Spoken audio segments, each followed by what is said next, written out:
lively panel that I've been waiting for, and I'm going to try and resist the temptation to fan any flames.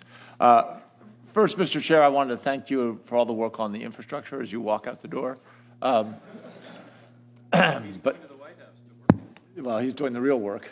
Certainly, they're the highest priority. Let me start with Dr. Hogan asking you a question here on the NREL, National Renewable Energy Lab in Golden. And the NREL's got a SEAM study. I'm sure you've seen that the building more transmission between largely disconnected parts of the grid would pay for itself up to 3 times, and in so doing would provide immense benefit to those states that are energy rich in renewable energy but don't have the population centers to utilize that. Do you agree that building more high voltage transmission would unlock significant resource potential? And we've heard a lot about permitting, and I think that's a valid point. At a time when we got a COVID vaccine permitted in record time. We had a vaccine that was out, ready to go in 300 days. Perhaps this is the time to really have a bipartisan push on permitting improvement. What's your sense?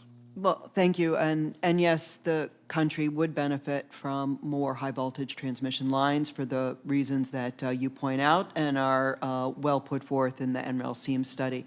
I think, there are a number of opportunities to move, as you say, energy from places that are energy rich to urban populations and to go across areas that are, where there's not too much activity going on.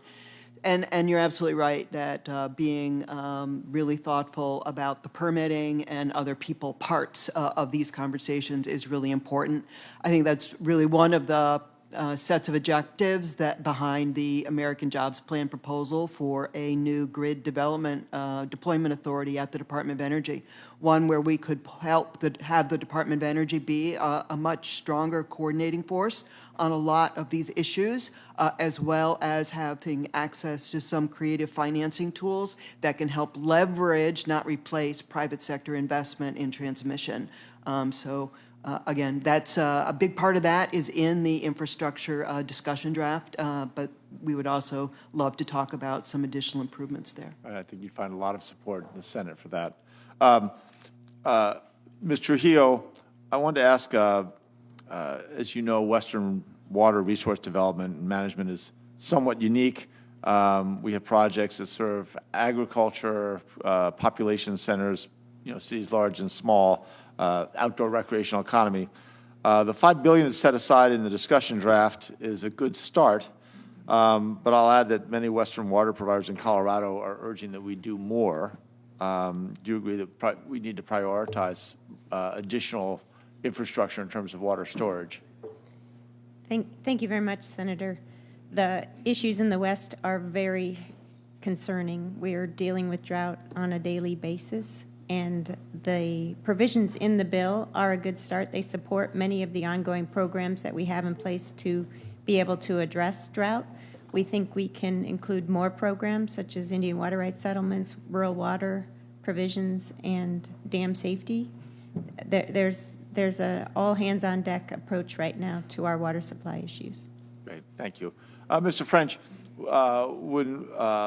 when you testified last week before the committee, you spoke at some length about the protections that could be afforded to Colorado lands through the Core Act.